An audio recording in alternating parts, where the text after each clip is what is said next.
حضرت عثمان غنی رضی اللہ تعالیٰ عنہ کی مجاز کے متعلق فرمایا کہ بے حد منکسر المجاز یعنی متواضع تھے، انکساری، عاجزی انکساری کرنے والے۔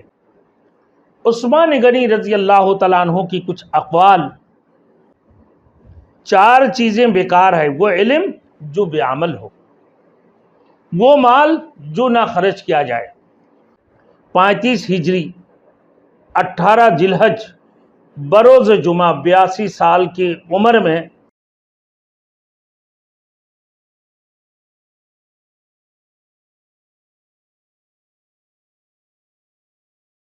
Thanks for watching. Don't forget to like, comment, share and subscribe to Maulana Habibullah Ruhani Official. اب میرے دوستوں عثمان غنی رضی اللہ تعالیٰ عنہ کی دیکھے جائے کہ ان کی زمانہ خلافت عثمان غنی رضی اللہ تعالیٰ عنہ کی 12 سال تھا۔ 35 ہجری 18 ذی الحج بروز جمعہ 82 سال کی عمر میں حضرت عثمان غنی رضی اللہ تعالیٰ عنہ کی شہید کر دیا گیا۔ اب ان کی تفصیل انشاءاللہ تعالیٰ میں بتانے جا رہا ہوں آپ کو کہ حضرت عثمان غنی رضی اللہ تعالیٰ عنہ قرآن مجید کی تلاوت فرما رہے تھے۔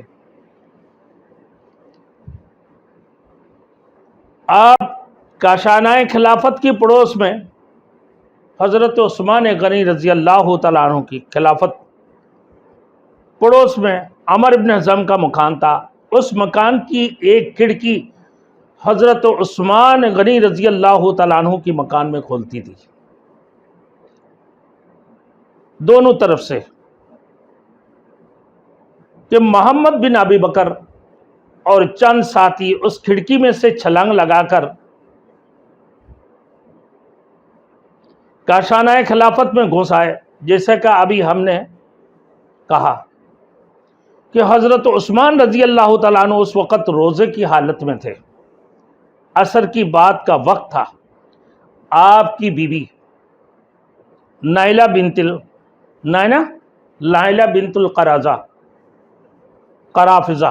قرافزہ آپ کے پاس بیٹھی ہوئی تھی۔ حضرت عثمان رضی اللہ تعالیٰ عنہ کے سامنے قرآن مجید کھلا ہوا تھا، آپ اس کی تلاوت کر رہے تھے۔ اسی عالم میں محمد بن ابی بکر نے لپک کر امیر المومنین کی داڑھی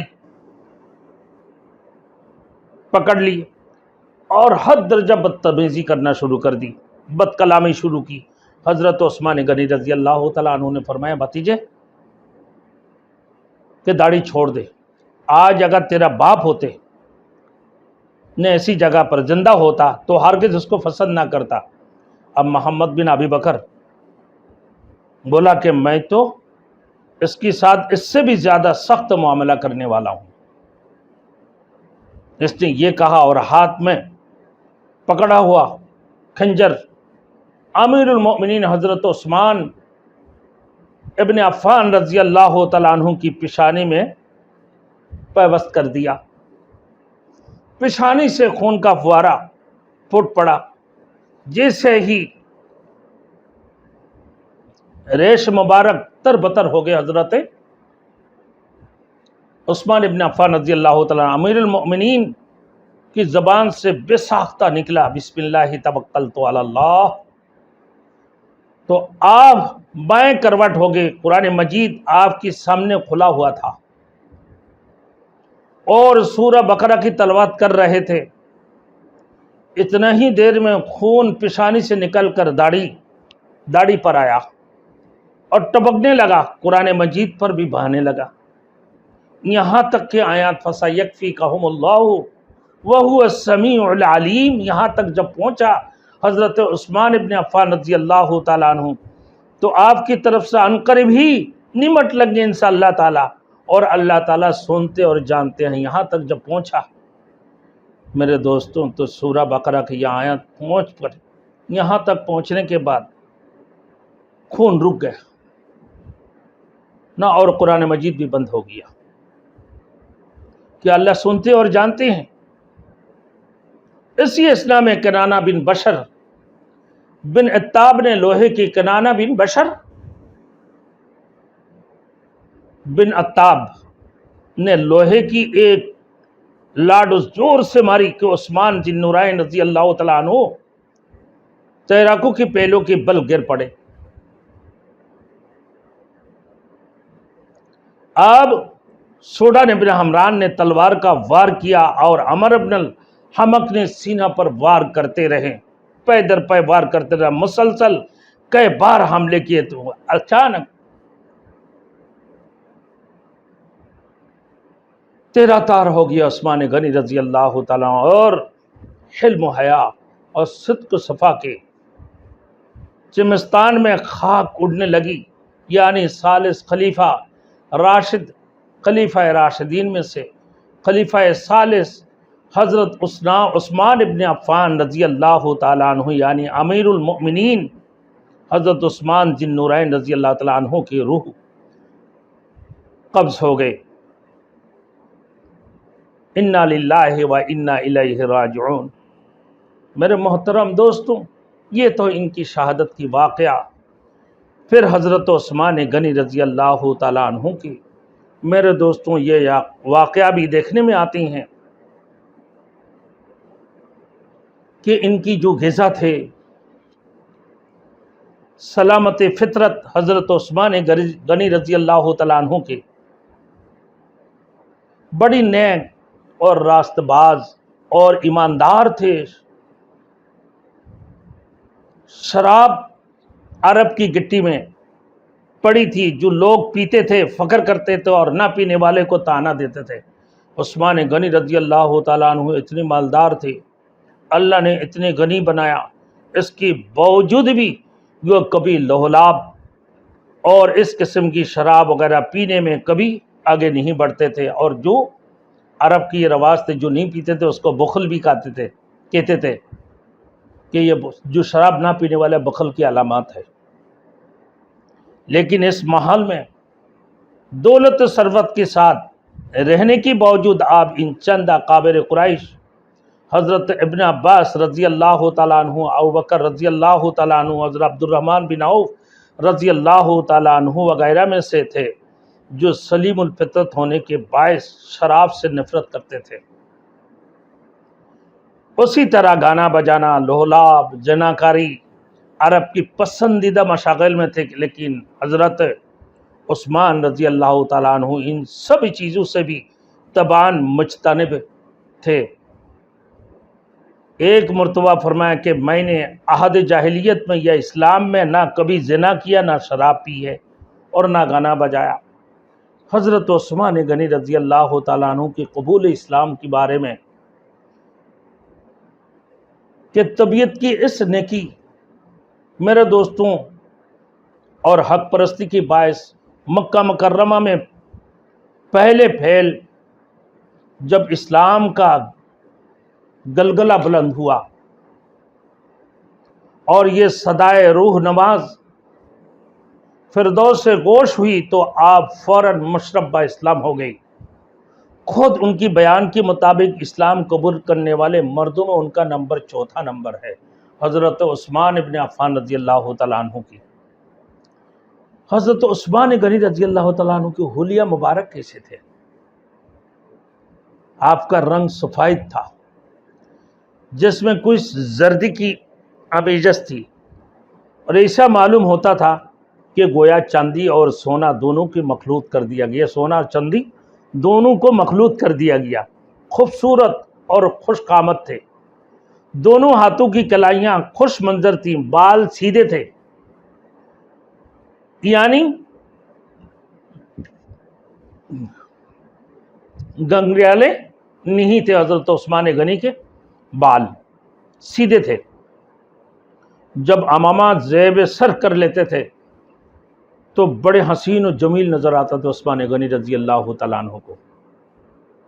ناک ابری ہوئی، جسم کندھوں کی ہڈیاں بڑی بڑی تھیں اور جسم کا نچلا دھاڑ بھاری، اور پنڈلیوں اور دونوں پاؤں، دونوں بازو پر بال کثرت سے تھے۔ سینہ چوڑا،